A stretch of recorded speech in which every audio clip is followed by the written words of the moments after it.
La última vez, les hablé de cómo el plan de Dios se está llevando a cabo a través de la nación de Israel.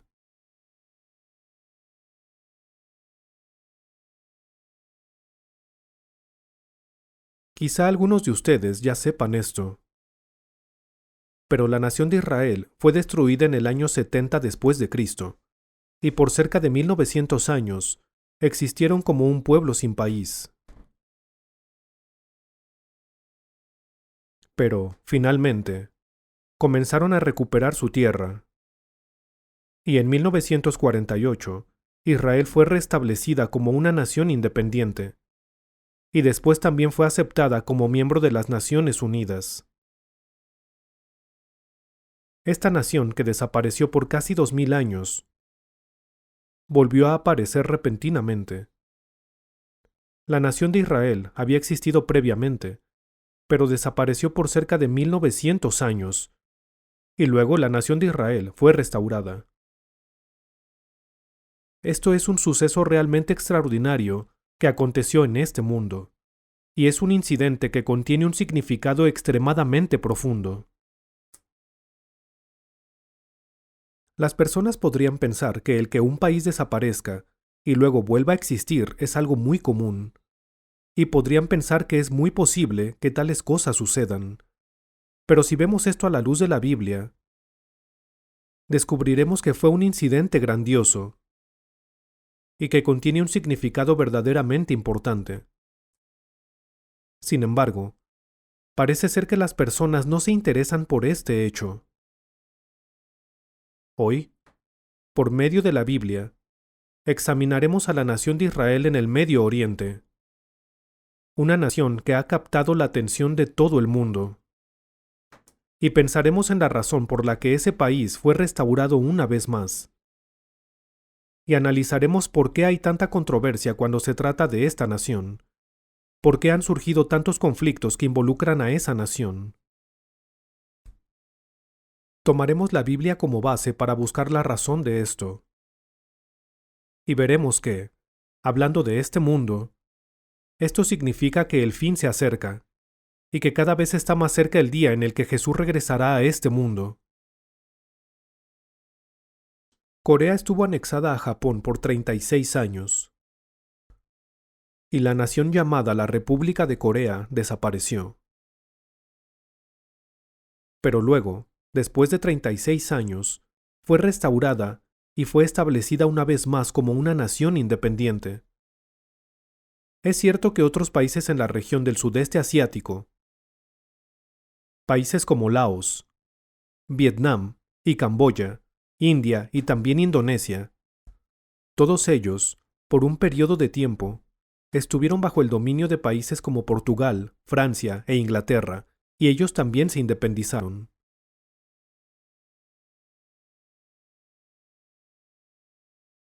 Pero, con excepción de Israel, no hay ningún ejemplo de una nación que haya desaparecido, cuyos ciudadanos hayan sido dispersados por todo el mundo por cerca de 2000 años, y que después de este tiempo nuevamente hayan regresado a su tierra.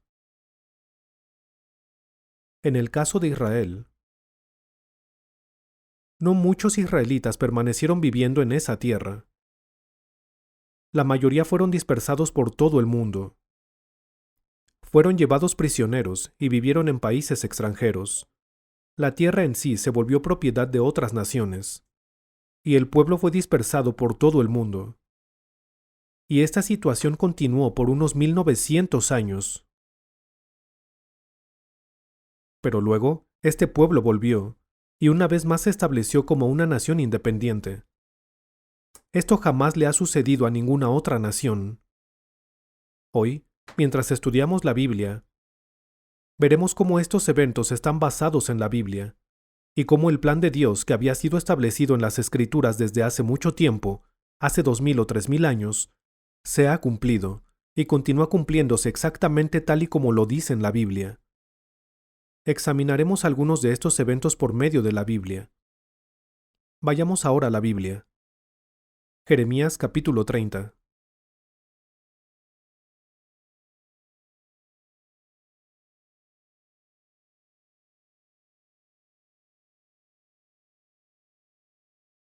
Se encuentra en el Antiguo Testamento.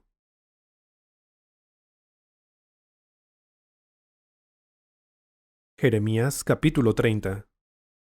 Leeré del versículo 1 al versículo 3. Palabra de Jehová que vino a Jeremías, diciendo: Así habló Jehová Dios de Israel, diciendo: Escríbete en un libro todas las palabras que te he hablado. Porque he aquí que vienen días, dice Jehová, en que haré volver a los cautivos de mi pueblo Israel y Judá, ha dicho Jehová, y los traeré a la tierra que di a sus padres, y la disfrutarán.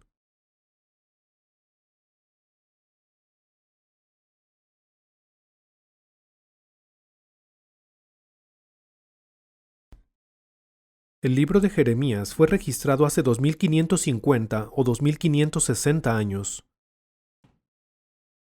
Así que fue registrado mucho tiempo antes de que Jesús naciera, unos 550 o 560 años antes.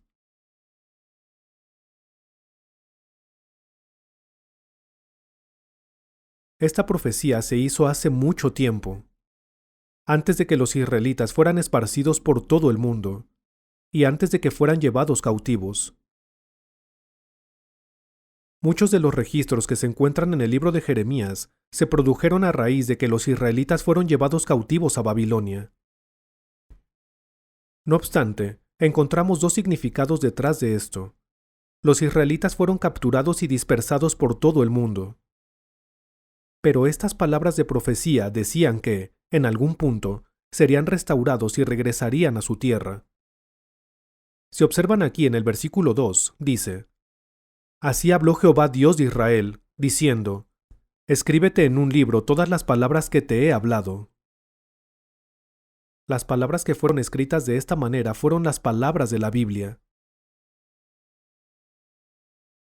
Dios reveló estas cosas al profeta Jeremías, y le dijo que escribiera en un libro los eventos que sucederían en el futuro. Las palabras que escribió en ese tiempo ahora conforman el libro de Jeremías. Entonces hoy, al leer el libro de Jeremías, podemos ver si las palabras de Dios son realmente ciertas, y si los eventos verdaderamente sucedieron de esa manera. Versículo 3. Porque he aquí que vienen días, dice Jehová, en que haré volver a los cautivos de mi pueblo Israel y Judá, ha dicho Jehová, y los traeré a la tierra que di a sus padres.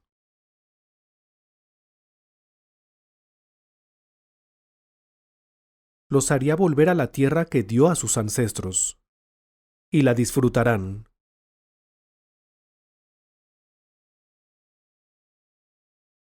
Hace 2500 años se registró en la Biblia que los israelitas, quienes habían sido esparcidos por todo el mundo, regresarían a su tierra y nuevamente la disfrutarían. Sin duda, han oído acerca del conflicto en el Medio Oriente. Los países en el Medio Oriente, como Egipto, Siria, Jordania, Líbano, los países alrededor de Israel, se han levantado en armas en contra de Israel, causando una serie de conflictos en el Medio Oriente. El tercero de estos conflictos en el Medio Oriente es conocido como la Guerra de los 6 días, y ocurrió en 1967. Fue la tercera de las guerras de Medio Oriente. Durante el periodo de la Guerra de los 6 días, las tropas israelíes ocuparon toda la tierra de Israel.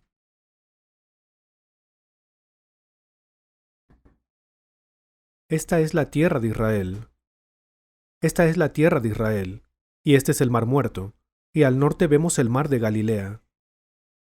Esta tierra es aproximadamente del tamaño de El Salvador.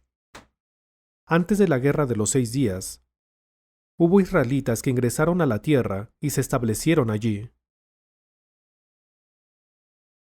Allí se encuentra una región llamada Cisjordania. Este es el río Jordán. Cisjordania es la región al oeste del río Jordán que se extiende hasta Jerusalén y a varias regiones al norte y al sur. La nación de Jordania había ocupado esta área, y al norte se encuentran los altos del Golán, que anteriormente estaban bajo el control de Siria, Egipto había invadido la zona sur, y los palestinos estaban viviendo allí, dispersados a lo largo de esta región. Pero en 1967, durante la Guerra de los 6 días, las tropas israelíes tomaron control de toda esta área hasta la península del Sinaí al sur, y toda el área al oeste del río Jordán, el área conocida como Cisjordania, y la región de los Altos de Golán al noreste. Ocuparon en su totalidad esta área. Estas zonas se añadieron a la tierra de Israel. Israel ocupó toda esta tierra. Esto fue profetizado en la palabra de Dios que fue registrada en la Biblia entre 2500 y 2600 años antes. Si observan aquí en el versículo 1 dice, palabra de Jehová que vino a Jeremías, diciendo. Jehová significa Dios, ¿cierto? Estas son las palabras de Dios dichas a través de Jeremías. Entonces, estas palabras en la Biblia son las palabras de Dios. Hace 2500 años Dios dijo en su palabra que, en cierto momento, los israelitas regresarían y una vez más ocuparían toda su tierra, y estas palabras sucedieron tal y como fueron registradas. Entonces, como resultado de esa guerra, Israel recuperó las tierras que habían sido controladas por Jordania, Egipto y Siria. Así que, podemos ver claramente que las palabras de la Biblia se cumplieron exactamente como fueron escritas. Ahora, vayamos a Isaías capítulo 60. El libro de Isaías está justo antes de Jeremías.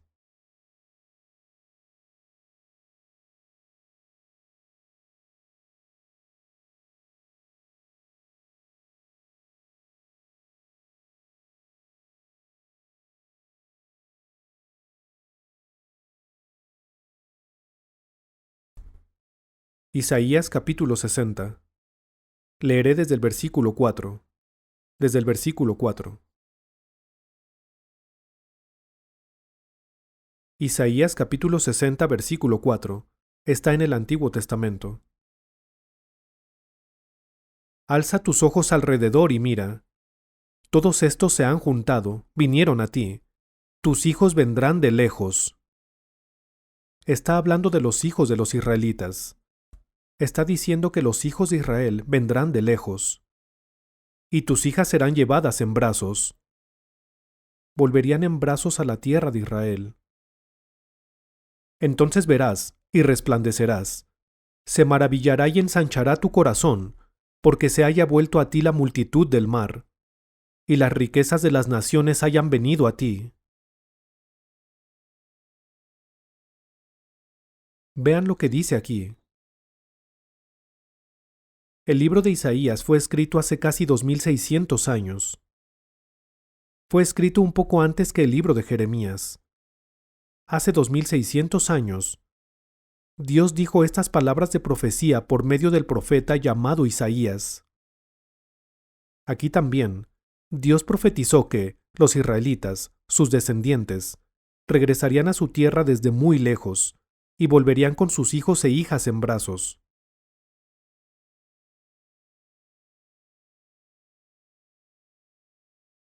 Aquí, en el versículo 5, hay un punto en el que necesitamos poner especial atención.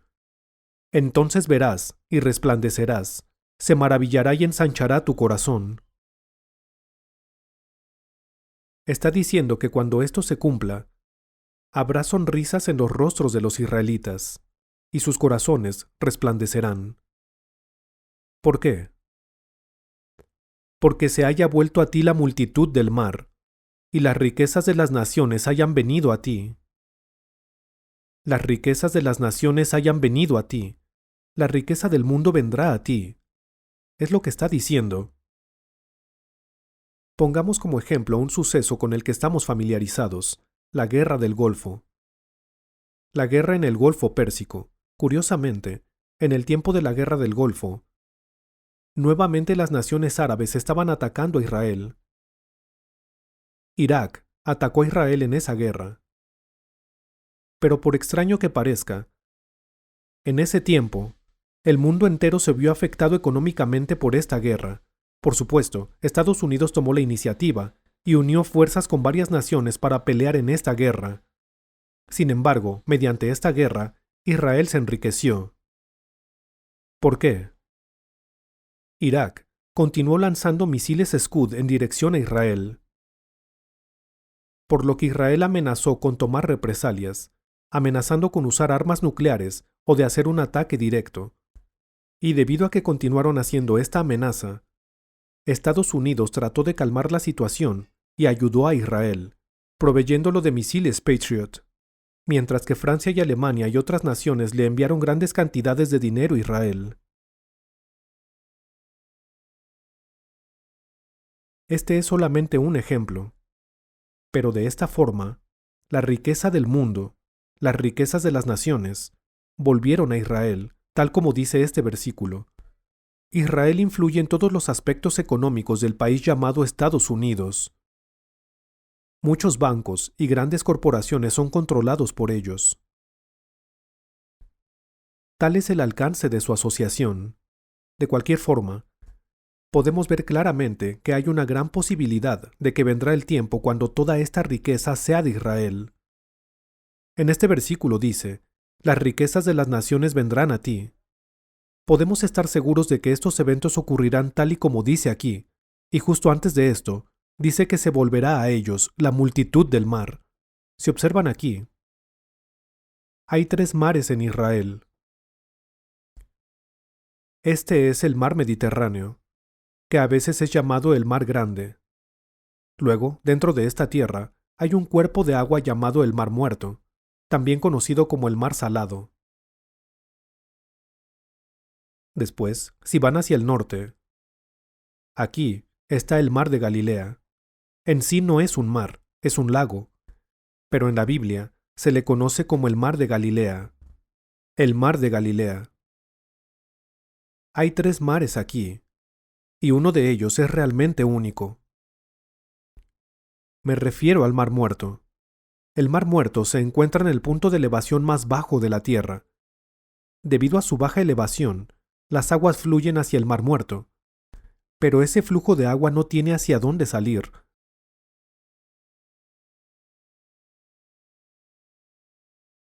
Recibe agua, pero luego ésta se evapora rápidamente. Sin importar cuánta agua entre al mar, no hay forma en que pueda volver a salir, provocando que el agua estancada sea muy salada. Este es el cuerpo de agua más salado del mundo. Cuando una persona entra a las aguas de este mar y se recuesta horizontalmente, flota en la superficie. Así de salado es. Y cuando la persona sale del agua, queda cubierto por una capa gruesa. Y toma mucho tiempo para quitarla. Hay un mineral peculiar llamado óxido de calcio, que se encuentra en el lodo del Mar Muerto. Cuando éste se extrae y se procesa, puede usarse en productos alimenticios y también como un valioso ingrediente para otros productos.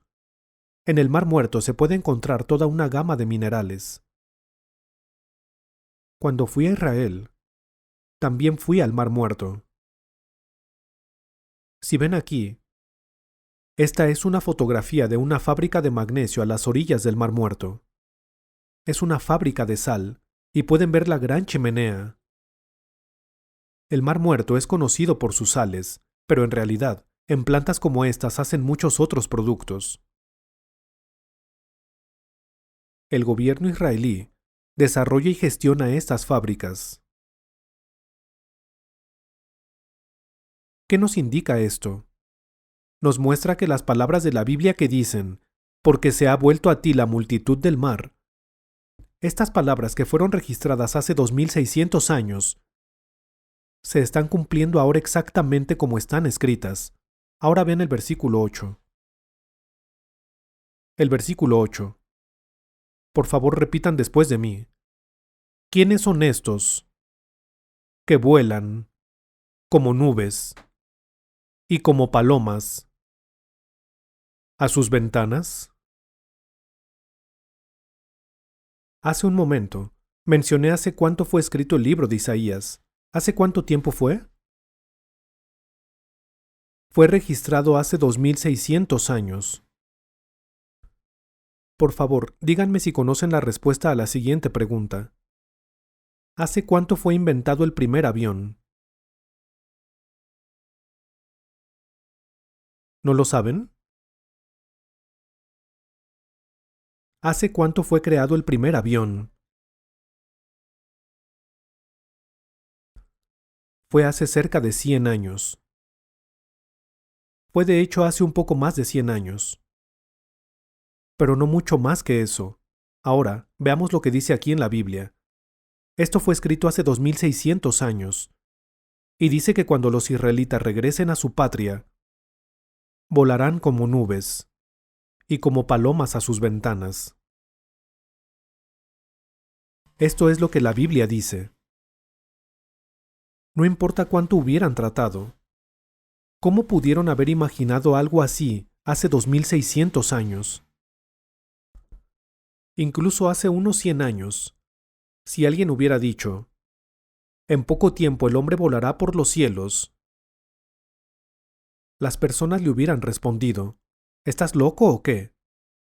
Deja de decir disparates. ¿Cómo podrían volar las personas?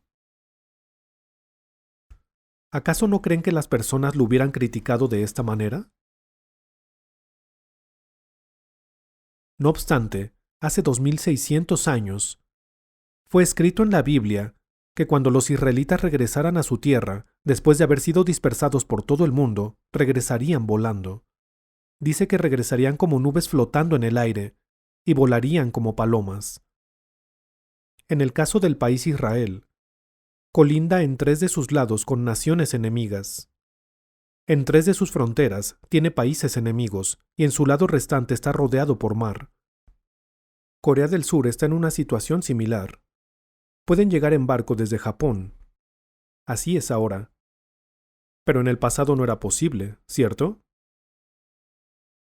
Algo similar sucedía con Israel. Para que los israelitas pudieran regresar a su patria, la única ruta era por avión. La única manera en la que podían entrar a este país era por avión. Así que, cuando los israelitas regresaron a su tierra de todas partes del mundo, todos regresaron en aviones. Entonces, si miran estos artículos de periódico que tengo aquí, tenemos encabezados como: se les concede la salida de Rusia a 400,000 judíos. Y miren este: 14,500 llegan en avión. Éxodo de los judíos etíopes.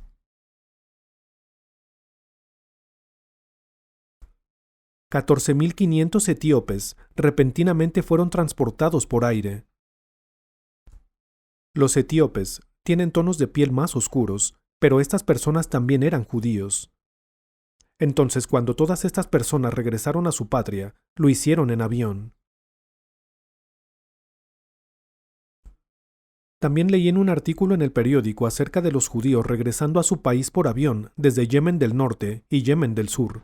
Así que, todos los israelitas que quieren regresar a su tierra deben hacerlo por avión. Entonces, claramente lo que la Biblia dice aquí es verdad, ¿cierto? ¿Qué piensan? Fue registrado hace 2600 años que cuando los israelitas regresaran a su patria, volarían como nubes y como palomas. Esto no hubiera sido posible si no fuera por las palabras de Dios, quien incluso ve el futuro en un vistazo. Así que podemos concluir que la Biblia es la palabra de Dios. La Biblia no es la palabra del hombre. Son las palabras que Dios dio al hombre mediante la inspiración del Espíritu Santo. Ahora, vayamos a Jeremías capítulo 31, versículo 8.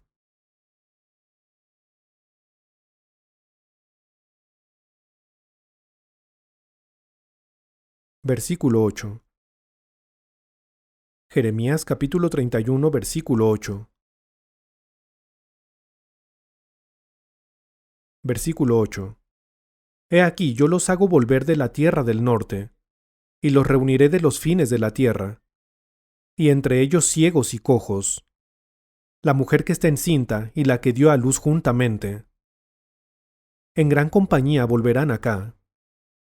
Irán con lloro, mas con misericordia los haré volver. y los haré andar junto a arroyos de aguas, por camino derecho en el cual no tropezarán. Porque soy a Israel por padre, y Efraín es mi primogénito. Vean lo que dice aquí. Yo los hago volver de la tierra del norte. Yo los hago volver de la tierra del norte.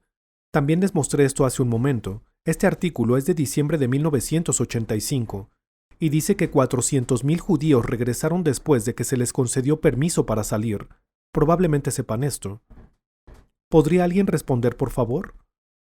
¿Qué política introdujo Gorbachov? Gorbachov. Las personas lo llaman Gorbi. La perestroika. Introdujo la política de la perestroika. Fue una reforma política. Pero la mayoría de las personas no saben que en realidad fue el programa de la perestroika lo que otorgó la libertad a todos los judíos que vivían en la Unión Soviética de regresar a Israel.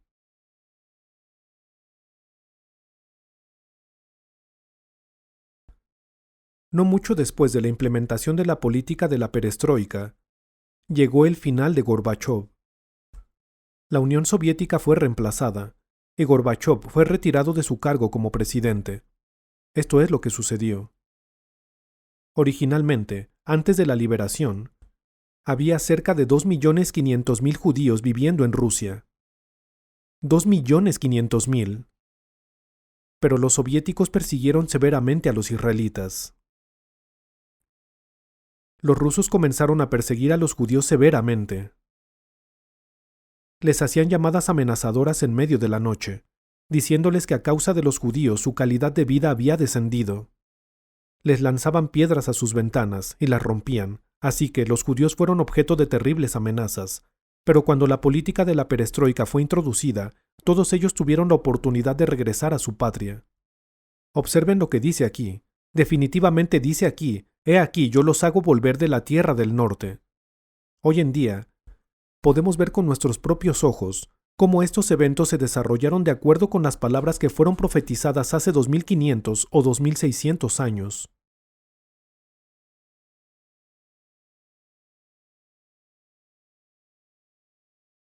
Por lo que, la Biblia es verdad. La Biblia habla de cosas verdaderas. No es una recopilación vaga y abstracta de historias inventadas. Toda la Biblia es verdad, de principio a fin.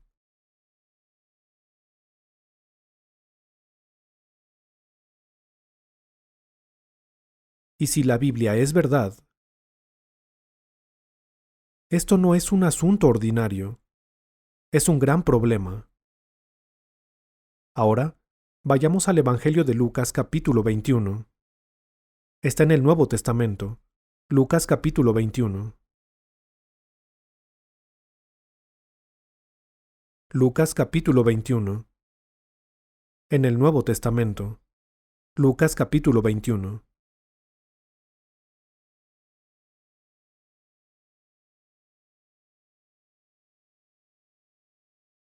Leeré desde el versículo 20.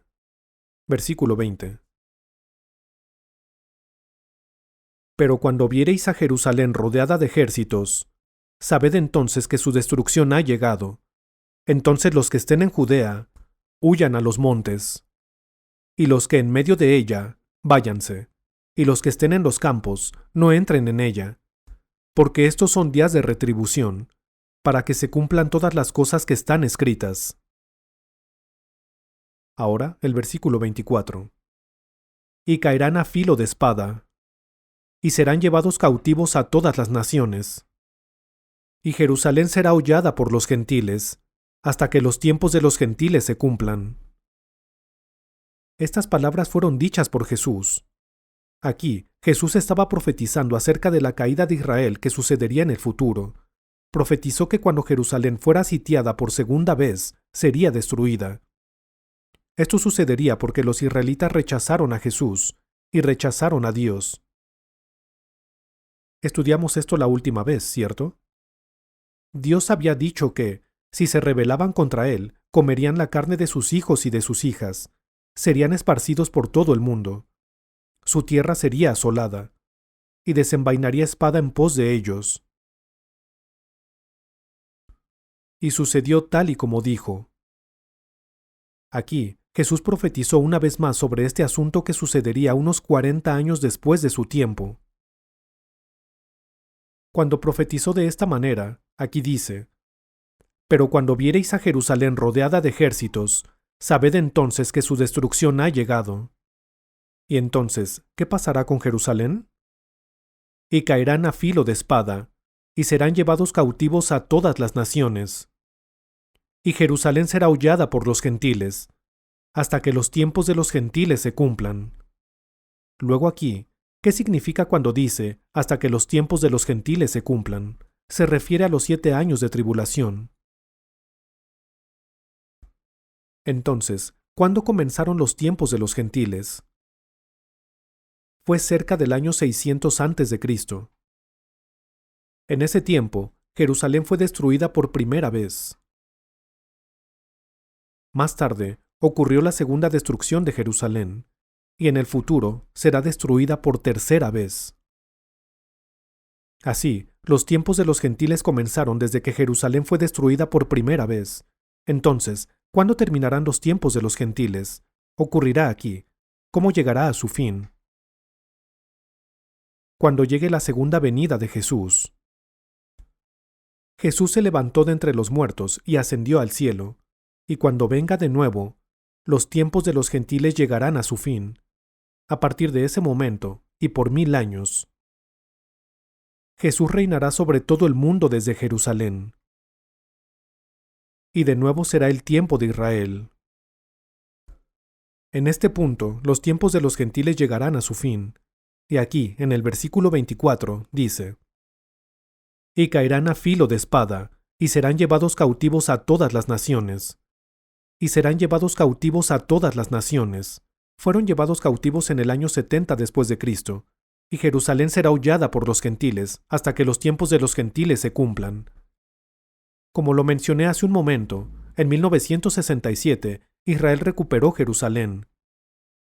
Jerusalén le fue devuelta a Israel. Antes de ese tiempo, Jordania, conocida entonces como Transjordania, había invadido el este de Jerusalén, incluyendo la ciudad vieja, donde hace mucho tiempo se ubicaba el templo. Pero en 1967, el ejército israelí recuperó Jerusalén.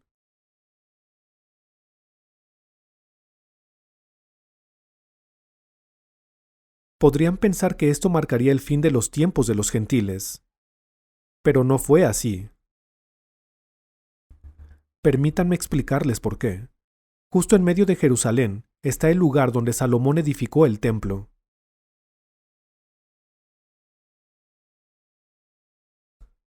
También es llamado el Monte Sión. Ese es el lugar en donde el templo de Salomón fue construido.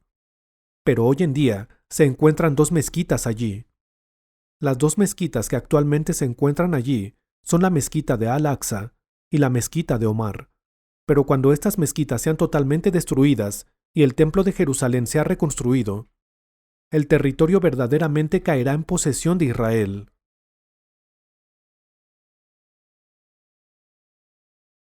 Las preparaciones para construir el templo están en marcha. Pero las mezquitas aún no han sido destruidas. El hecho de que en 1967 Israel recuperara Jerusalén en su totalidad nos da un indicio de que el final de los tiempos de los gentiles está cerca.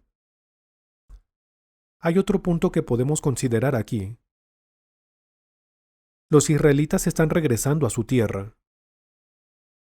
¿Qué significa el hecho de que los israelitas estén regresando a su patria? Significa que ya casi llega el tiempo del regreso de Jesucristo a este mundo. Llegará el tiempo para que Jesús reine. Un tiempo de perfecta paz, donde ya no habrá pecado. En este momento, el actual tiempo de pecado llegará a su fin. Así que, el regreso de los israelitas a su tierra es un acontecimiento realmente importante. No es un asunto trivial. Israel se ha convertido en una nación independiente, pero aún hay muchos israelitas esparcidos por todo el mundo. No conozco las cifras exactas, pero actualmente hay cerca de 6 millones de judíos viviendo en Estados Unidos, y todavía hay muchos viviendo en Sudamérica. Muchos de los que estaban viviendo en Rusia ya regresaron. Ahora, veamos el versículo 29. Versículo 29. También les dijo una parábola. Mirad la higuera y todos los árboles. Cuando ya brotan, viéndolo, sabéis por vosotros mismos que el verano está ya cerca. Así también vosotros, cuando veáis que suceden estas cosas, sabed que está cerca el reino de Dios. Vean lo que dice aquí. Jesús contó una parábola refiriéndose a dos tipos de árboles. Uno es la higuera, y el otro son todos los demás árboles. ¿Qué representan? Simboliza una nación y todas las demás naciones. Cuando dice todos los árboles, se refiere a todas las naciones. Entonces, si pensamos en las naciones del mundo, la Unión Soviética se ha disuelto y se ha formado la Comunidad de Estados Independientes. La región que una vez fue la Unión Soviética, ahora es una confederación de cerca de 12 demarcaciones administrativas. Se han creado muchos nuevos países. Antes del fin de la Segunda Guerra Mundial, había alrededor de 60 naciones en este mundo. Eso fue antes del fin de la Segunda Guerra Mundial. El Imperio Británico era conocido como el imperio donde nunca se pone el sol. Esto es lo que la gente decía, debido a que Gran Bretaña tenía dominio sobre tantas tierras alrededor del mundo, de manera que la luz del sol siempre brillaba por lo menos sobre una parte de su territorio. Pero al final de la Segunda Guerra Mundial, la mayoría de estas naciones alrededor del mundo se volvieron independientes. Ahora hay más de 180 países en el mundo. Aquí, en la Biblia dice, mirad, todos los árboles, cuando ya brotan, cuando sean restaurados. Uno de estos árboles es la higuera. La higuera representa a la nación de Israel. Entonces, vemos que hay un significado en el hecho de que Israel, que había desaparecido hace 2000 años, y en que todas las otras naciones del mundo se volvieran independientes. Leamos de nuevo, versículo 29. También les dijo una parábola. Mirad la higuera y todos los árboles. Cuando ya brotan, viéndolo, sabéis por vosotros mismos que el verano está ya cerca. Así también vosotros, cuando veáis que suceden estas cosas, sabed que está cerca el reino de Dios. Ya que no conocen la Biblia, las personas no saben lo que significaba el hecho de que todas las naciones se estén independizando, ni de que Israel se haya independizado. No saben por qué estas cosas están sucediendo, o lo que hay detrás de todo esto. Esto jamás había sucedido, pero ahora todas las naciones del mundo claman por la libertad y exigen su independencia. ¿Qué quiere decir todo esto? ¿Cuál es el significado de la restauración de Israel? Significa que el reino de Dios está cerca.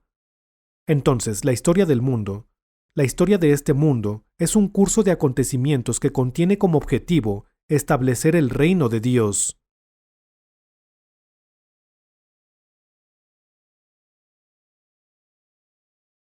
Jesús dijo, cuando veáis que suceden estas cosas, sabed que está cerca el reino de Dios.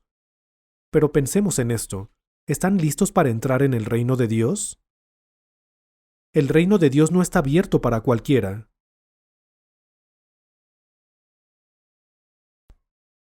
No pueden solo ofrecerse a ir y esperar entrar. Por favor, repitan después de mí. El que no naciere de nuevo, no puede ver el reino de Dios. El que no naciere de agua y del Espíritu, no puede entrar en el reino de Dios. Jesús dijo esto muy claramente. El reino de Dios está cerca. Pero las personas están muy ocupadas con otras cosas. Claramente podemos ver ante nuestros ojos que el reino de Dios está cerca, ¿no es así? Sin embargo, las personas no se preparan para entrar en él.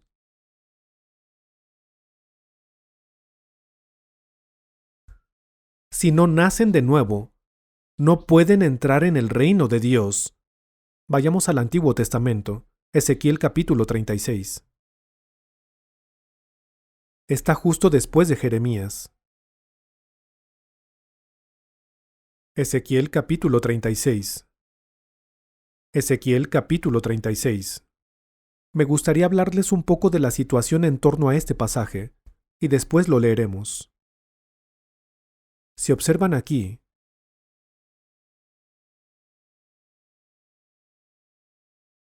hace 3500 años, cuando Moisés dirigió a los israelitas a esta tierra, recibieron la ley en el monte Sinaí, y luego siguieron avanzando.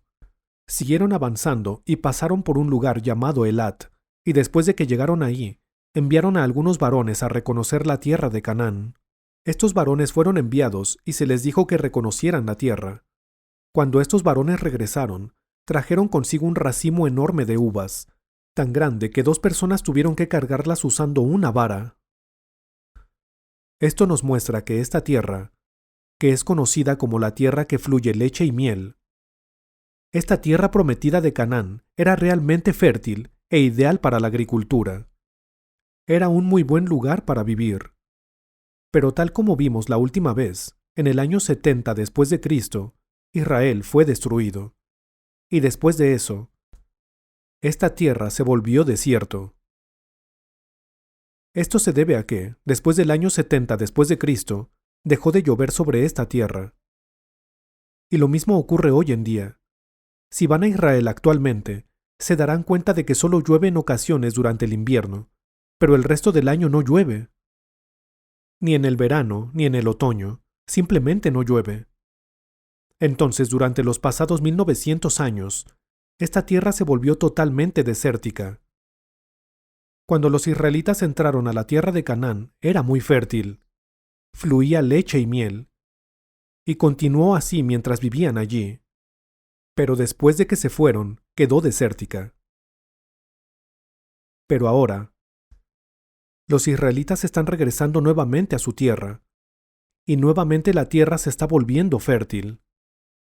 ¿No creen que esto es extraño? Mientras los israelitas moraron allí, la tierra era fértil. Cuando se fueron, quedó desértica, y ahora que están volviendo, nuevamente se está volviendo fértil. ¿Quién hace que suceda esto? Leamos el capítulo 36, comenzando con el versículo 1. Tú, hijo de hombre, profetiza a los montes de Israel, y di, montes de Israel, oíd palabra de Jehová. Así ha dicho Jehová el Señor.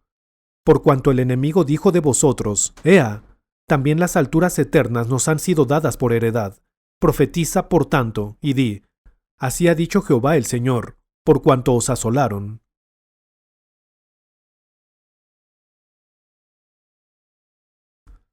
Aquí son los gentiles que los asolaron, y os tragaron de todas partes, para que fueseis heredad de las otras naciones, y se os ha hecho caer en boca de habladores, y ser el oprobio de los pueblos. Entonces significa que la tierra de Israel había sido totalmente asolada y era el oprobio de los pueblos, fue el oprobio y escarnio de todas las naciones. Vayamos al versículo 7, versículo 7. Por lo cual así ha dicho Jehová el Señor, yo he alzado mi mano, he jurado que las naciones que están a vuestro alrededor han de llevar su afrenta. Ahora, a medida que Israel comience a recuperarse, las naciones que están a su alrededor serán avergonzadas. Versículo 8. Mas vosotros, oh montes de Israel, daréis vuestras ramas, y llevaréis vuestro fruto para mi pueblo Israel, porque cerca están para venir, porque he aquí, yo estoy por vosotros, y a vosotros me volveré, y seréis labrados y sembrados. Entonces, veamos lo que dice aquí. Por extraño que parezca, la tierra de Israel, que ha sido completamente desierta, ahora se está volviendo extremadamente fértil.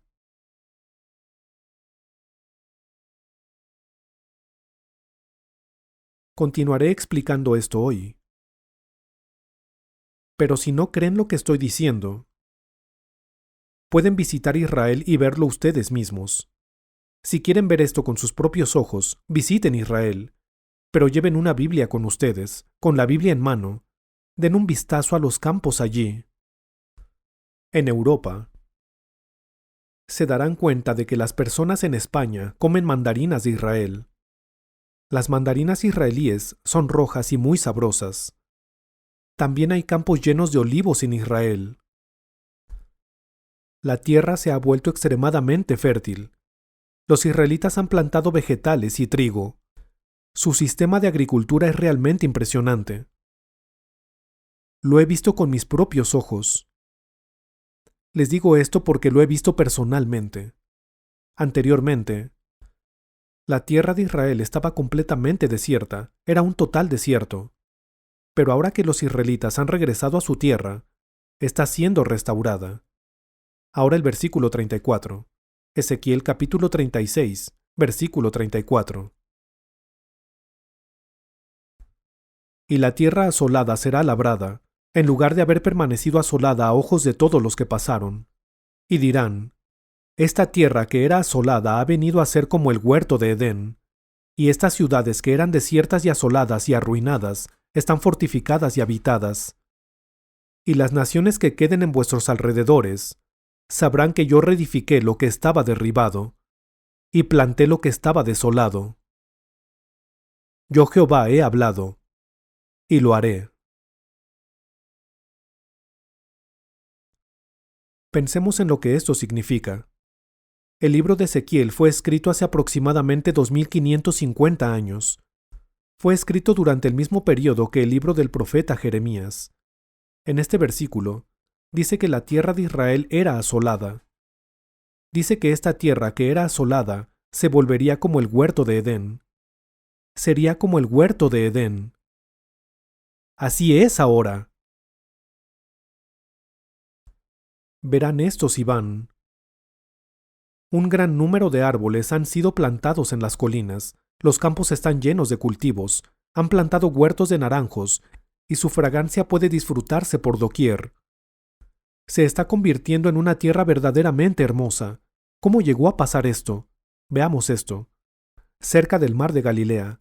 Si viajan al norte desde el Mar Muerto, verán el mar de Galilea. El mar de Galilea es un lago de agua dulce. No es salado, es agua dulce. El agua del mar de Galilea provee agua dulce para regar todo el país. Más al norte del mar de Galilea, encontrarán el monte Hermón. El monte Hermón también aparece en la Biblia. Este monte se encuentra a unos 3000 metros sobre el nivel del mar. Estuve allí en abril y subí a la cumbre del monte. Cuando subimos cerca de una tercera parte del monte, llegamos a la línea de nieve y estaba todo cubierto. Eso fue en abril. Desde allí, la montaña estaba cubierta de nieve. Al otro lado del monte, al oeste, está Líbano. En el norte está Siria. Allí hay presencia militar. Y la gente también suele ir ahí a esquiar. Mientras descendíamos del monte, nos encontramos con una gran cascada. Había autos estacionados y personas caminando, así que los seguimos. Descubrimos que la nieve que se había derretido creó una enorme cascada. Era una vista increíble. Ahora veamos aquí. Esta cascada fluye hasta el mar de Galilea. No pude visitar en sí este sitio ya que no permitían la entrada al público en general. Pero leí en un libro que instalaron un enorme ducto arriba en la montaña.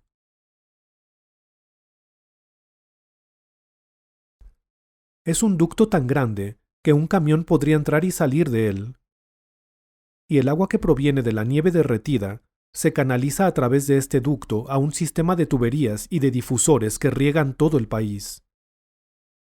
Así que ahora, incluso si no llueve todo el año, solo necesitan encender el interruptor y todos los campos se riegan.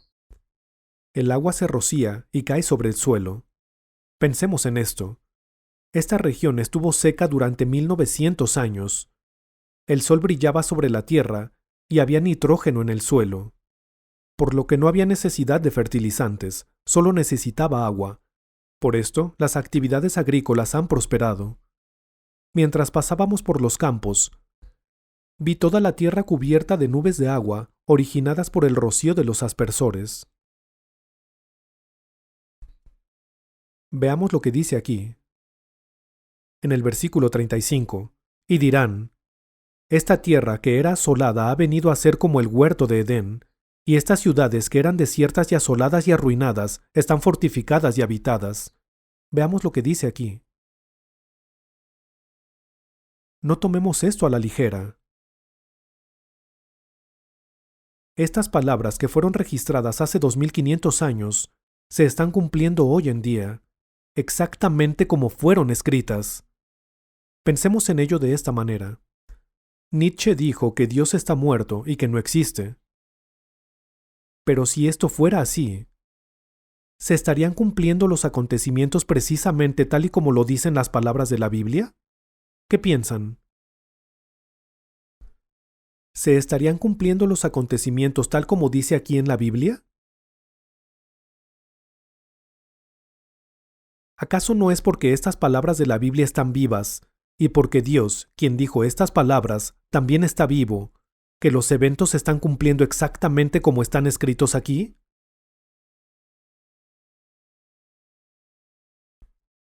¿No es cierto? ¿Acaso no está Dios vivo?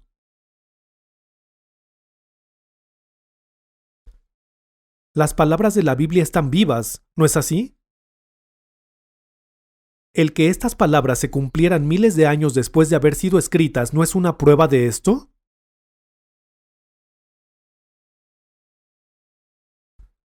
Si observan aquí, en el versículo 36, dice, y las naciones que queden en vuestros alrededores sabrán que yo reedifiqué lo que estaba derribado y planté lo que estaba desolado. Por favor repitan después de mí. Yo Jehová he hablado y lo haré. Veamos esto. Dice, yo Jehová, debido a que Dios habló y a que dijo que lo haría, ya que dijo y lo haré, esto ahora se está cumpliendo. Pensemos en esto. ¿Existe Dios o no?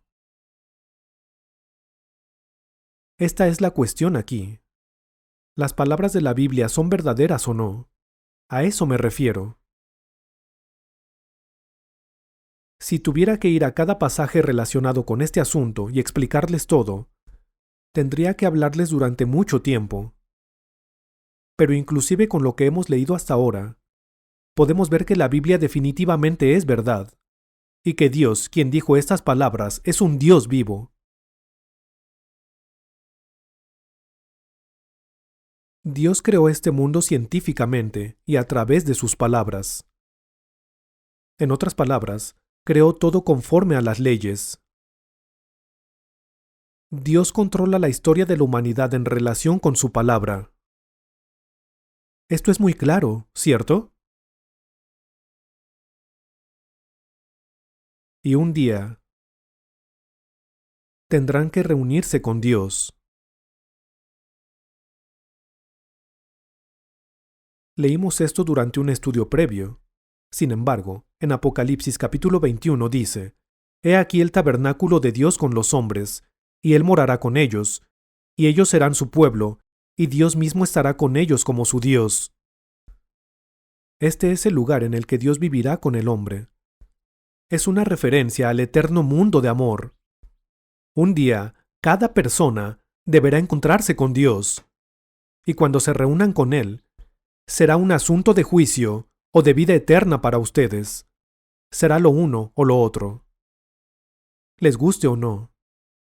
Incluso si no quieren, si no han experimentado la salvación de su espíritu, deberán estar ante Dios y ser juzgados.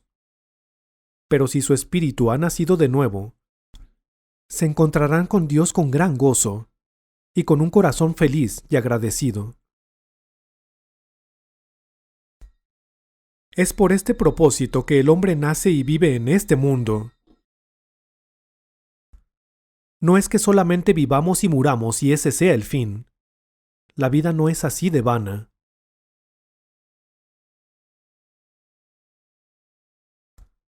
Ahora vayamos a Ezequiel capítulo 37.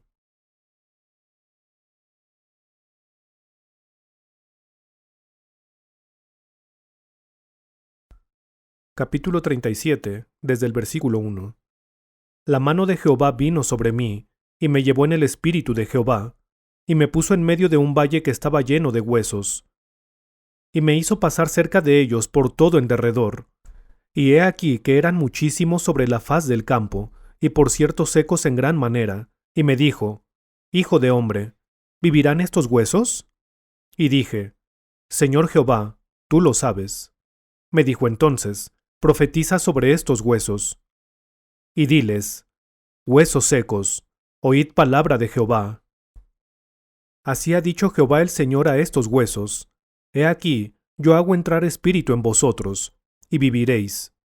Y pondré tendones sobre vosotros, y haré subir sobre vosotros carne, y os cubriré de piel, y pondré en vosotros espíritu, y viviréis, y sabréis que yo soy Jehová. Profeticé, pues, como me fue mandado. Y hubo un ruido mientras yo profetizaba, y he aquí un temblor. Y los huesos se juntaron cada hueso con su hueso.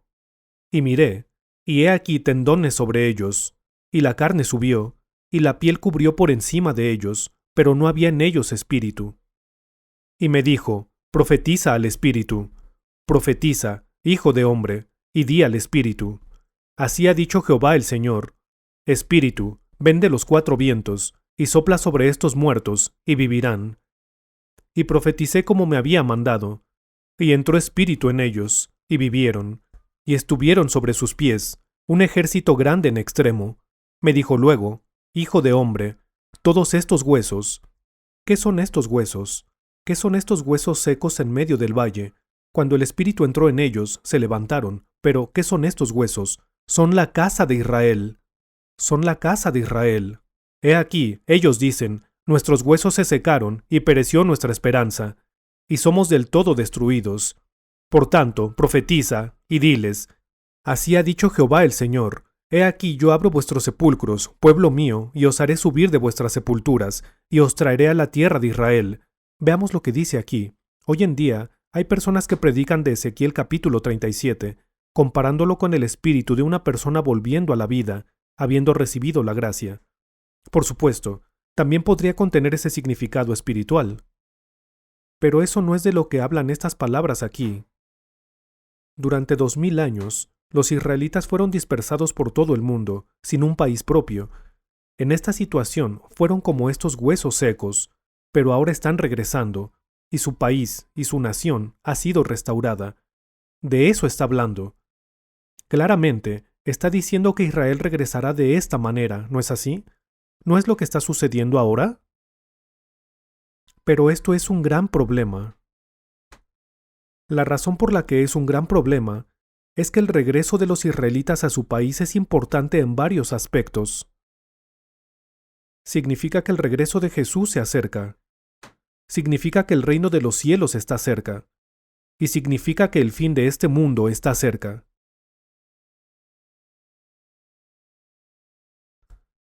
Pero hay otro asunto importante que considerar aquí. El plan de Dios es que, cuando la tierra de Israel sea restaurada, Dios reunirá a todas las personas en este mundo, todos los que no han nacido de nuevo, los reunirá y los juzgará. Este es su plan. Tiene este plan para juzgarlos. Regresemos a Apocalipsis capítulo 1.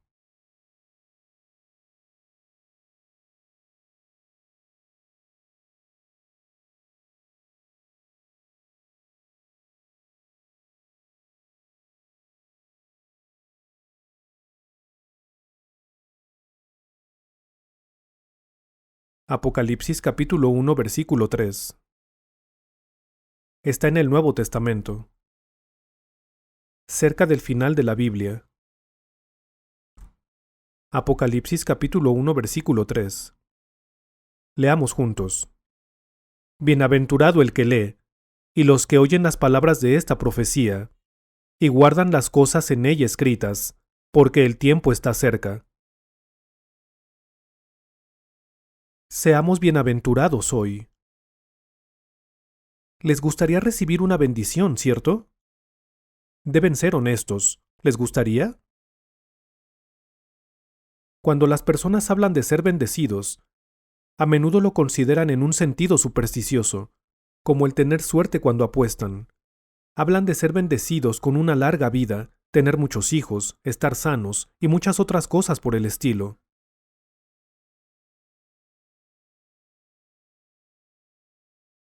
Pero tales bendiciones son insignificantes. ¿Por qué? La Biblia dice, los días de nuestra edad son 70 años, y si en los más robustos son 80 años. Con todo, su fortaleza es molestia y trabajo. La vida de un individuo está llena de trabajo, molestia, preocupaciones y enojo. De esta manera, el hombre apenas logra vivir su vida. Y luego, cuando su espalda comienza a encorvarse y se acerca la muerte, dice, la vida no tiene sentido, todo es en vano. Está totalmente indefenso ante la muerte, y debe ceder ante ella. Así es la vida. Piénsenlo. ¿Qué bendición hay en vivir ese tipo de vida? ¿Qué finalidad tiene ganar mucho dinero y volverse rico? ¿Qué objetivo tiene estudiar mucho y volverse un erudito? ¿Qué tipo de bendición es esa? ¿Cuánto durará? Pero ya que sí existe una bendición verdadera, intentemos recibirla. Veamos lo que dice aquí. Bienaventurado el que lee, y los que oyen las palabras de esta profecía, y guardan las cosas en ella escritas, porque el tiempo está cerca. Veamos esto ahora. Las personas hacen todo tipo de cosas para recibir bendiciones, pero hay una forma muy sencilla, un método muy sencillo. Dice, bienaventurado el que lee y los que oyen las palabras de esta profecía. Ya que dice que el que lea y los que oigan serán bienaventurados, recibamos hoy esta bendición. Por favor, no tomen este asunto a la ligera. Esto es real. Realmente pueden recibir una bendición. El libro de Apocalipsis es muy difícil de entender. Y ya que es tan complicado, las personas suelen evitar leerlo, e incluso si lo leen, en realidad no comprenden lo que dice. A pesar de eso, se han hecho más interpretaciones del libro de Apocalipsis que de cualquier otro libro de la Biblia, pero a su vez, estas interpretaciones también son las más absurdas. Sin embargo, hay una clave para descifrar el libro de Apocalipsis. Hay una clave para descifrarlo. Como esas tiras que, al jalarlas, permiten abrir los sobres con facilidad. Vayamos a Apocalipsis capítulo 5.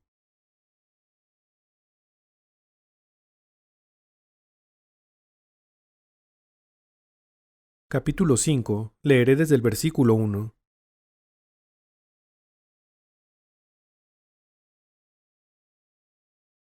Y vi en la mano derecha del que estaba sentado en el trono un libro escrito por dentro y por fuera, sellado con 7 sellos.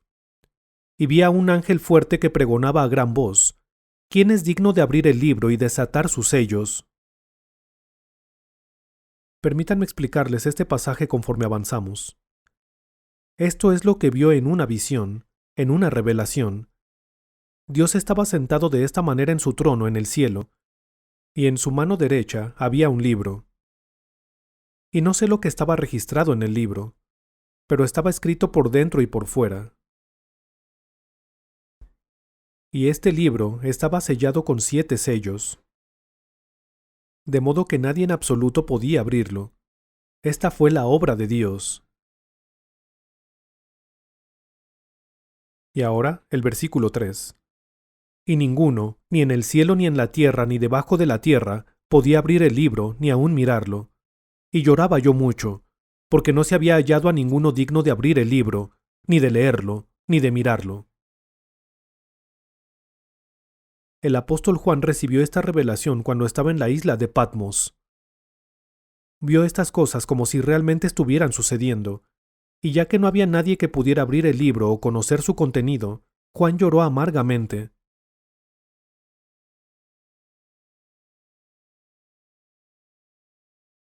Pero entonces habló uno de los que estaban junto a Dios. Y uno de los ancianos me dijo, no llores. He aquí que el león de la tribu de Judá, la raíz de David, ha vencido para abrir el libro y desatar sus 7 sellos. Y miré, y vi que en medio del trono y de los 4 seres vivientes, y en medio de los ancianos, estaba en pie un cordero. Este cordero es Jesús. Jesús es el cordero. Como inmolado. Jesús vino a esta tierra y fue inmolado. Que tenía 7 cuernos y 7 ojos, los cuales son los 7 espíritus de Dios enviados por toda la tierra. Y vino, y tomó el libro de la mano derecha del que estaba sentado en el trono. Jesús vino ante Dios Padre, y tomó el libro. Tomó el libro. Y cuando hubo tomado el libro, los 4 seres vivientes y los 24 ancianos se postraron delante del Cordero, y todos tenían arpas, y copas de oro llenas de incienso, que son las oraciones de los santos, y cantaban un nuevo cántico, diciendo, Digno eres de tomar el libro y de abrir sus sellos, porque tú fuiste inmolado, y con tu sangre nos has redimido para Dios, de todo linaje y lengua y pueblo y nación. Y nos has hecho para nuestro Dios reyes y sacerdotes, y reinaremos sobre la tierra. Cuando Jesús, como el Cordero, tomó el libro, los ancianos y los 4 seres vivientes que estaban presentes cantaron un cántico. Es decir, estaban alabando a Dios. Ahora el versículo 11. Y miré, y oí la voz de muchos ángeles alrededor del trono, y de los seres vivientes, y de los ancianos, y su número era millones de millones. Entonces las huestes de ángeles comenzaron a cantar juntos.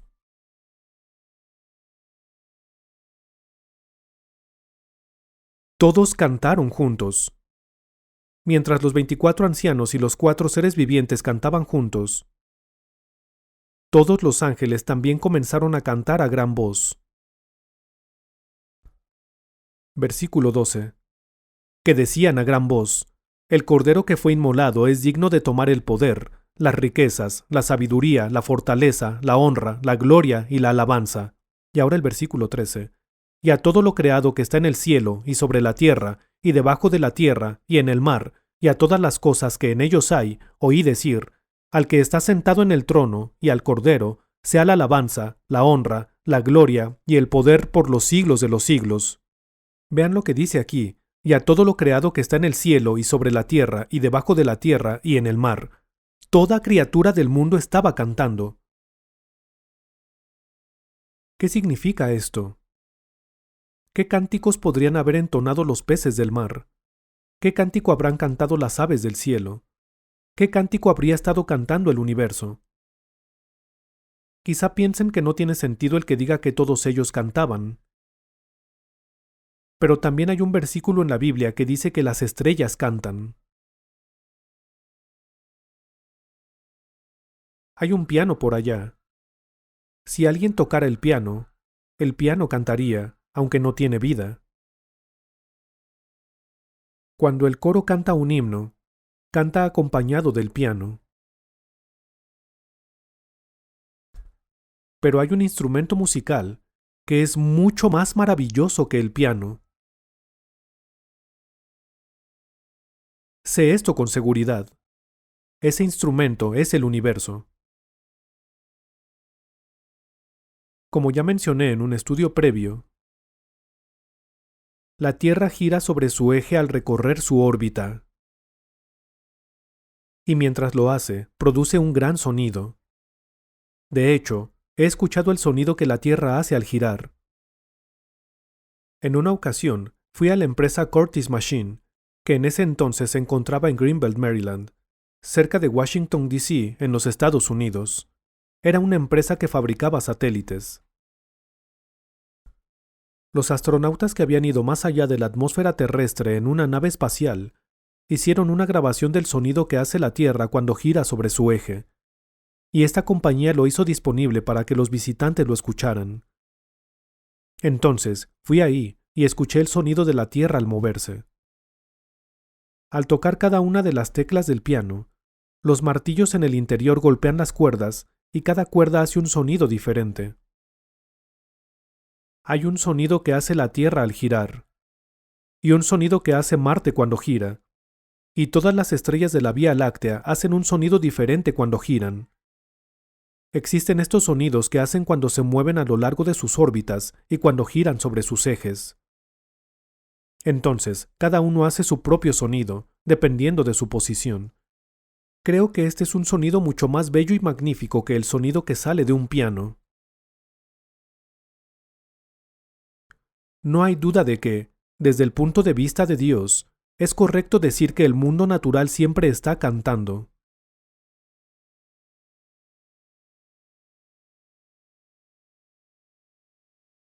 Cuando Jesús, el Hijo de Dios, recibió el libro sellado ante Dios, toda criatura que está en el cielo, los 24 ancianos, los seres vivientes y los ángeles cantaron todos juntos. Toda la creación estaba cantando, ya que este fue un evento enorme. Estaban cantando porque este fue un evento realmente extraordinario.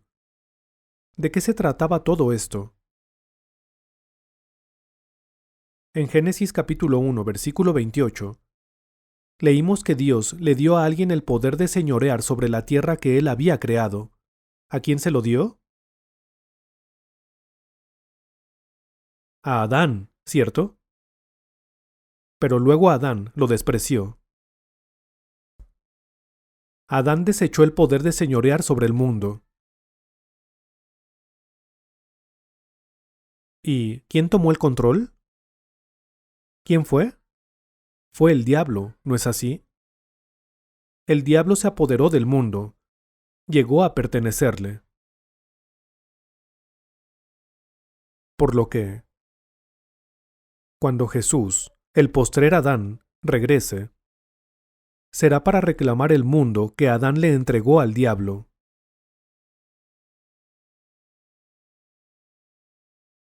Entonces, ¿cuál era este libro que estaba en la mano derecha de Dios? Este libro sellado contenía los detalles de la entrega del mundo al diablo. Ya que contenía estos detalles, Jesús iba a romper los sellos del libro uno a uno, ver los detalles, pagar el precio al diablo y recuperar este mundo. Esto es lo que significa. Así que, el mundo, que ha estado bajo el control del diablo, debe ser devuelto a Dios. Jesús es Dios, ¿cierto?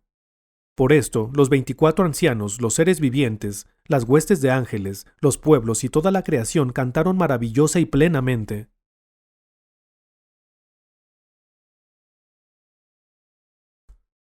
Entonces, el cántico que entonaron debió ser realmente poderoso e importante.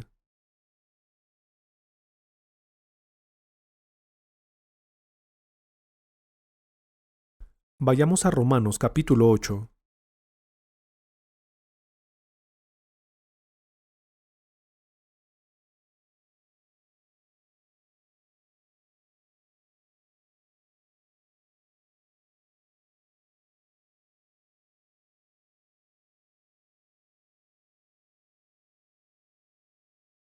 Romanos capítulo 8, versículo 19.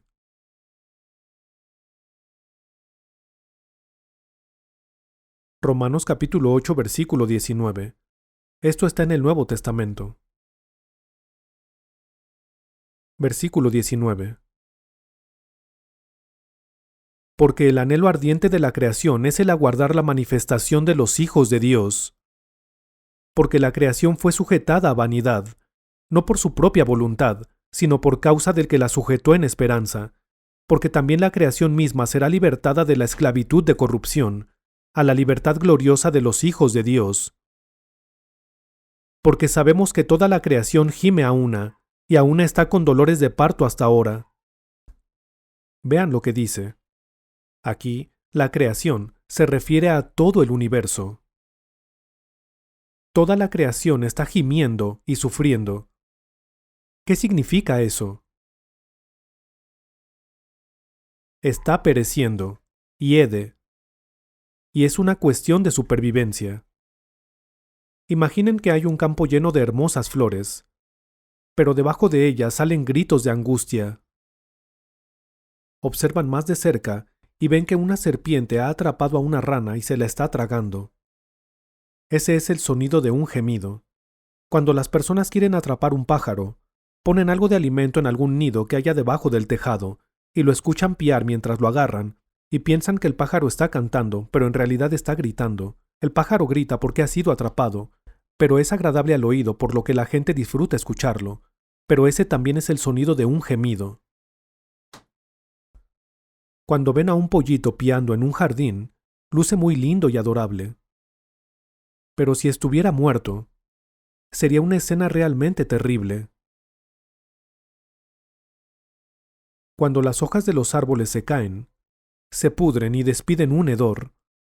El agua en el mundo de ahora también se ha ensuciado debido a la contaminación. Toda la creación está gimiendo y está enferma. ¿Por qué es eso? Está gimiendo, pero ¿por qué? Debido a que toda la creación está bajo el control del diablo, toda la creación gime. Pero mientras toda la creación gime y sufre, espera ansiosamente por algo. Está aguardando algo. ¿Qué está esperando? Vean lo que dice aquí. Versículo 19. Porque el anhelo ardiente de la creación es el aguardar la manifestación de los hijos de Dios. Toda la creación está aguardando la manifestación de los hijos de Dios. Así que, como expliqué en el segundo sermón de esta serie, en el curso de la historia que incluye nuestro tiempo presente, Dios sembró una semilla.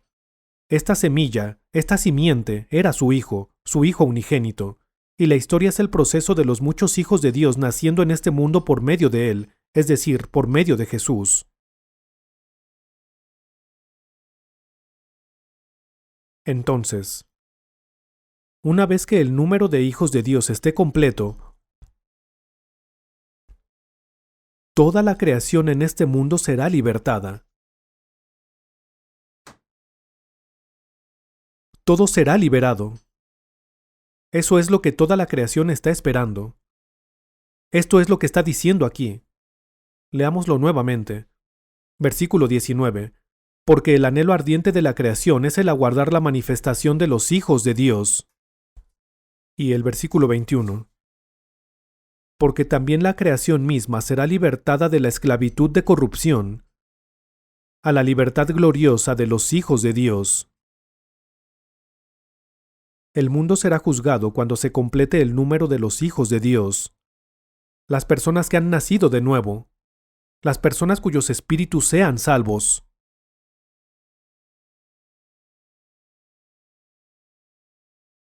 Cuando Jesús regrese, este mundo será completamente restaurado.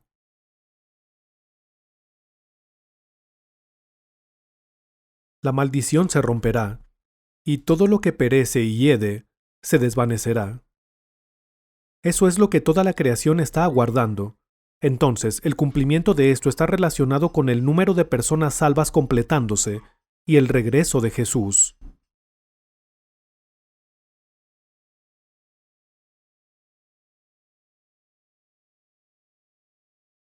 Volvamos a Apocalipsis capítulo 5. Como dije hace poco, cuando Jesús venga a recuperar este mundo que ha sido entregado al diablo, abrirá este libro.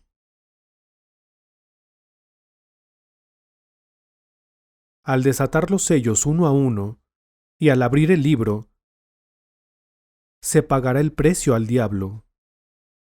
El precio será pagado. El precio será pagado al diablo. Y Jesús recuperará el mundo. Permítanme hacerles una pregunta. Cuando Dios pague el precio al diablo, ¿cuál es ese precio? ¿Cuál será ese precio?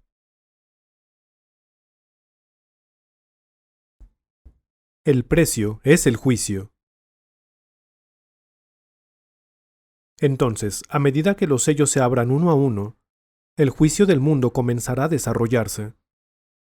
Eso es lo que esto significa. Apocalipsis capítulo 6.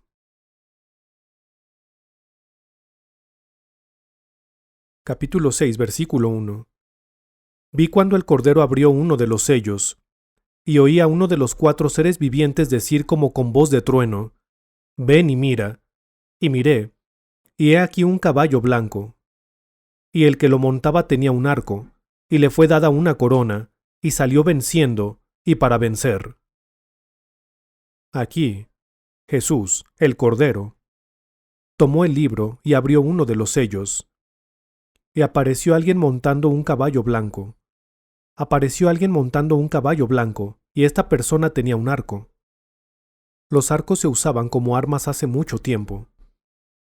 Él tenía un arco, y dice que salió venciendo y para vencer. Entonces, este hombre que montará el caballo blanco será nuestro tema de estudio ahora. Él es el anticristo. Saldrá venciendo y para vencer, pero no triunfará. Este hombre sobre un caballo blanco estará imitando a Jesús, ya que Jesús también vendrá montando un caballo blanco. Así que el primer sello, por favor observen aquí, los 7 años de tribulación, ¿cuándo comenzarán? Comenzarán con la venida del anticristo. Comenzarán cuando aparezca el anticristo. Y ahora el segundo sello, versículo 3. Cuando abrió el segundo sello, oí al segundo ser viviente que decía, «Ven y mira», y salió otro caballo, bermejo, y al que lo montaba le fue dado poder de quitar de la tierra la paz, y que se matasen unos a otros, y se le dio una gran espada. Está hablando de una guerra. El segundo sello fue abierto, y se mostró el precio que había que pagar. ¿Y cuál era este precio? Era la guerra. No sabemos las cifras exactas, pero durante estos 7 años de tribulación, cerca de 2/3 partes de la población mundial morirá. Estallará una terrible guerra. Este es el precio que se pagará al diablo. Y ahora el tercer sello. Versículo 5. Cuando abrió el tercer sello, oí al tercer ser viviente que decía, «Ven y mira». Y miré, y he aquí un caballo negro, y el que lo montaba tenía una balanza en la mano. Y oí una voz de en medio de los 4 seres vivientes, que decía, 2 libras de trigo por 1 denario, y 6 libras de cebada por 1 denario. Está hablando de una hambruna, una hambruna. Un denario es una enorme cantidad de dinero, pero dice que esto se pagará por 2 libras de trigo o por 6 libras de cebada. Habrá una gran hambruna durante la tribulación. La gente no podrá comprar alimentos incluso si cuentan con mucho dinero, y luego habrá terremotos, temblores. No sé si sepan cuántos terremotos ocurren en este mundo. Un gran número de personas mueren en terremotos cada año. Estos terremotos ocurren en Sudamérica, a lo largo de la costa del Pacífico, y hasta la costa oeste de los Estados Unidos, y llegan hasta Alaska. Ocurren en todo Japón y hacia el sur, y en la China continental. Ocurren a lo largo del Océano Índico, y en lugares como Turquía, Irán y Grecia, y en la región de Ucrania. Siguen ocurriendo muchos terremotos. Y continúan habiendo muchas víctimas de todos estos terremotos.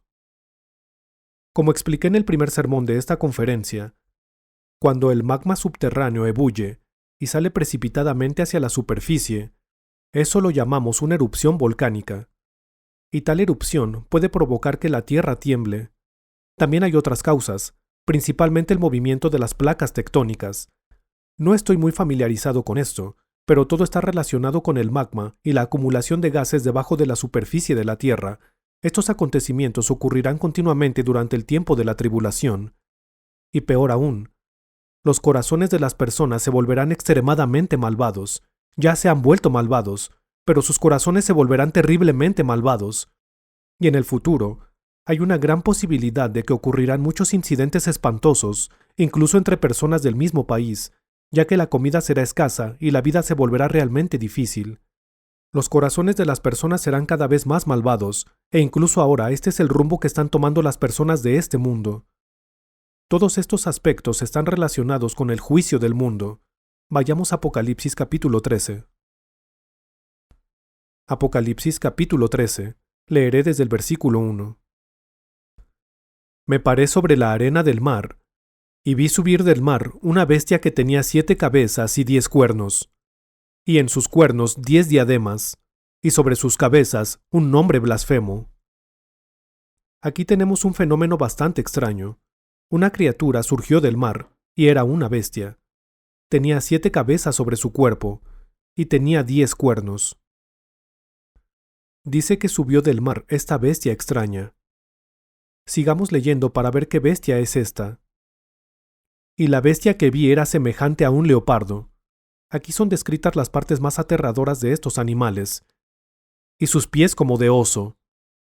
Las garras de un oso son largas, son la parte más aterradora del oso. Y su boca como boca de león. La boca del león es muy grande. Y el dragón le dio su poder y su trono, y grande autoridad. El dragón es Satanás. Esta bestia es una representación de Satanás. Viene como representante de Satanás, y con la autoridad de Satanás. Vi una de sus cabezas como herida de muerte, pero su herida mortal fue sanada, y se maravilló toda la tierra en pos de la bestia.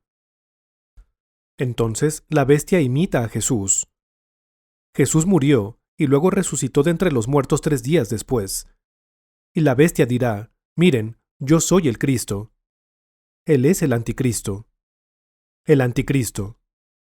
Esta bestia no es literalmente una bestia, es un hombre. Es el anticristo. Luego, en el versículo 4 dice, y adoraron al dragón que había dado autoridad a la bestia.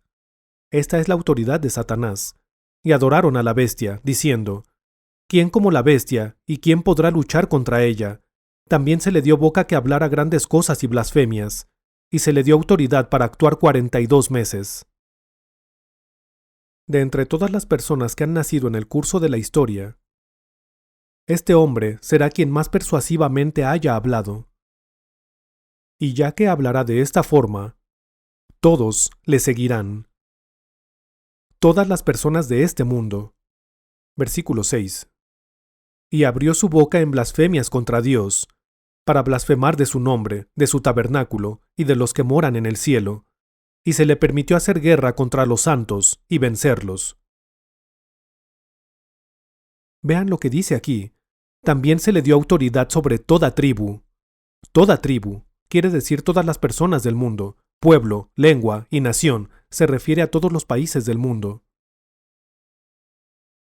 Él gobernará este mundo. Cuando llegue ese momento, el mundo estará bajo un solo gobierno. Se establecerá una federación mundial de naciones. Una federación mundial. Esto significa que cada país tendrá su propio gobierno, pero estarán encabezados por un gobierno mundial, y él será el presidente. ¿Quién es este hombre? Vayamos a Daniel capítulo 7 en el Antiguo Testamento. Daniel está después de Ezequiel, que estábamos leyendo hace un momento. Daniel capítulo 7. Daniel capítulo 7.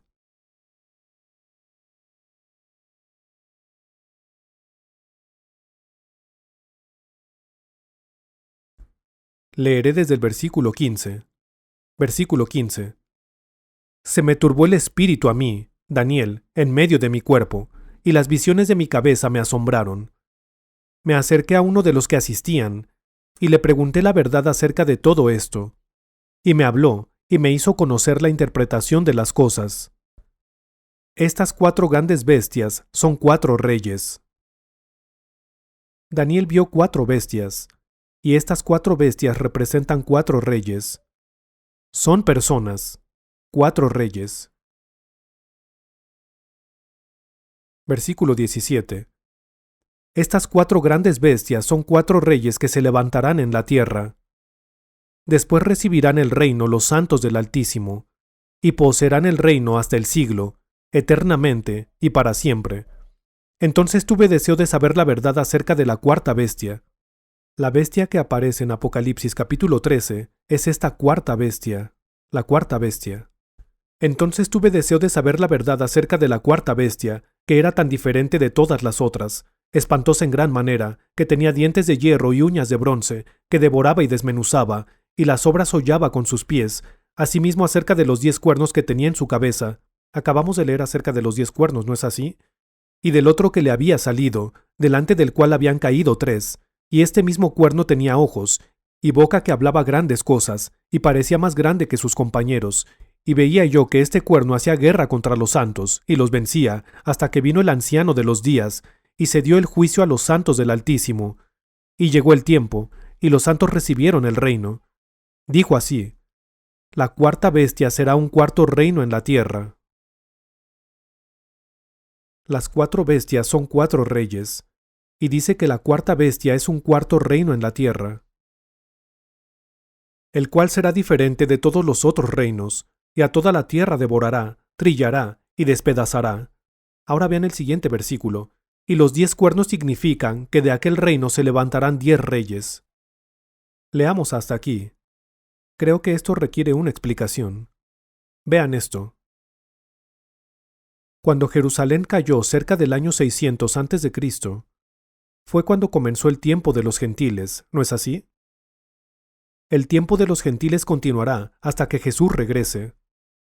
Está diciendo que, desde el principio del tiempo de los gentiles, 4 reyes, 4 imperios, gobernarán sobre este mundo.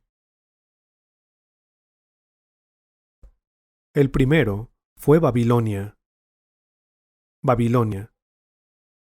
Babilonia estaba ubicada en la región de la actual Irak, que estuvo involucrada en la Guerra del Golfo. Irak es donde se encontraba la antigua Babilonia. Bagdad, la capital de Irak, es donde estaba la ciudad de Babilonia. Fue desde ahí que un rey, llamado Nabucodonosor, gobernó sobre todo el mundo conocido. Todo el mundo conocido. Esta fue la cuna de la civilización. Conquistó toda esta región, y Jerusalén también fue conquistada, y como resultado, los israelitas fueron llevados cautivos a Babilonia. El segundo imperio fue el de Persia. Fue Persia. Este es la actual Irán. El rey Ciro de Persia se levantó y destruyó a Babilonia. Persia tomó el mando e invadió todos los países que habían estado bajo el dominio de Babilonia. Esta es la segunda bestia. La tercera bestia es Grecia, bajo el gobierno de Alejandro Magno.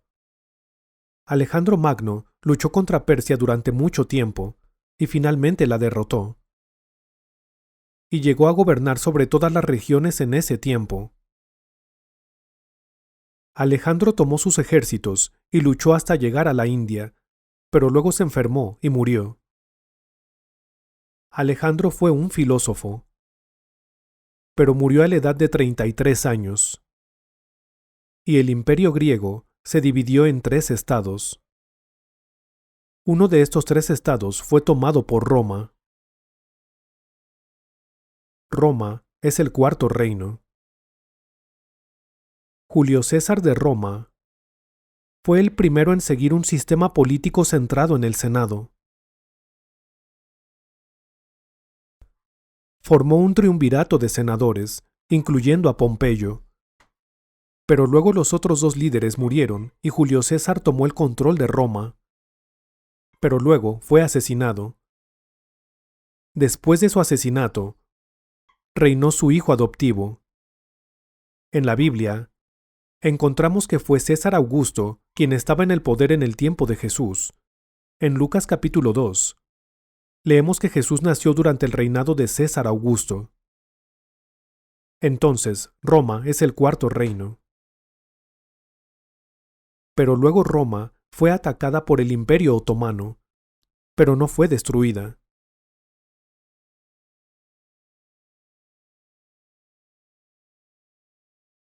La antigua Roma se levantará una vez más en Europa. Esta será la resurrección de Roma. La antigua Roma se levantará de nuevo. En Daniel capítulo 2, encontramos que el rey tuvo un sueño de una enorme imagen. Su cabeza era de oro fino y representa a Babilonia. Su pecho y sus brazos representan a Persia. Su vientre y muslos son Grecia. Y sus piernas son Roma. Luego, abajo, la imagen tenía 10 dedos. Tenía 2 pies y 10 dedos. Y esos 10 dedos representan 10 naciones. Estas 10 naciones se unirán como una sola nación.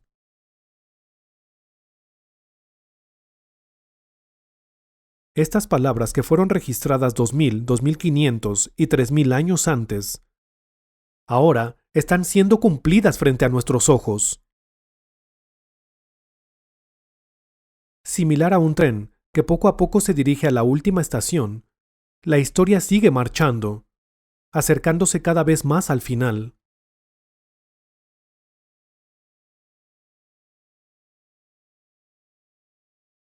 Al vivir en estos tiempos, ¿cuál es el problema principal que debemos enfrentar? Todas estas cosas comprueban que el reino de Dios está cerca. Pero, para entrar en el reino de Dios, necesitan tener la experiencia de nacer de nuevo. Necesitan experimentar la salvación de su espíritu. Permítanme pedirles algo. Por favor, inclinen sus cabezas. Tengo una pregunta para cada uno de ustedes. Por favor, respondan en su mente, sin importar lo que digan los demás. ¿Alguna vez han tenido la experiencia de nacer de nuevo al darse cuenta de la verdad en las palabras de la Biblia? Si su respuesta es no, no pueden entrar en el reino de los cielos. Dado que este es el problema que estamos abordando en estos sermones, espero que escuchen estas palabras de todo corazón. Dios Santo, realmente te damos gracias. Somos ignorantes y somos lentos para aprender. Pero te pedimos que mientras leamos tu palabra, nos guíes a darnos cuenta de la verdad que hay en ella. Es con toda seriedad que estamos predicando tu palabra. Señor, por favor vela sobre nosotros durante estos estudios y guíanos por medio del Espíritu Santo, para que la puerta hacia los corazones de quienes están escuchando se abra y puedan recibir tu voz en sus corazones. Oramos para que cuides el resto del tiempo que tenemos juntos, y oramos en tu nombre. Amén.